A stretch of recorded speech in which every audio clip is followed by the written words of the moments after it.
पुरुष केले बहुदुखी कटु भाषण शब्दे तिखी साधु सत्पुरुष केले बहुदुखी नाही जेवविले द्विज भुके भवानी ग पाव मला तू तुके श्री आदिदेवी रेणुके भवानी ग पाव मला तू तुके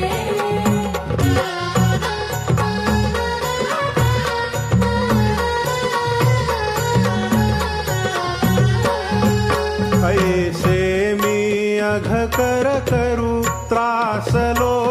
84 फिरू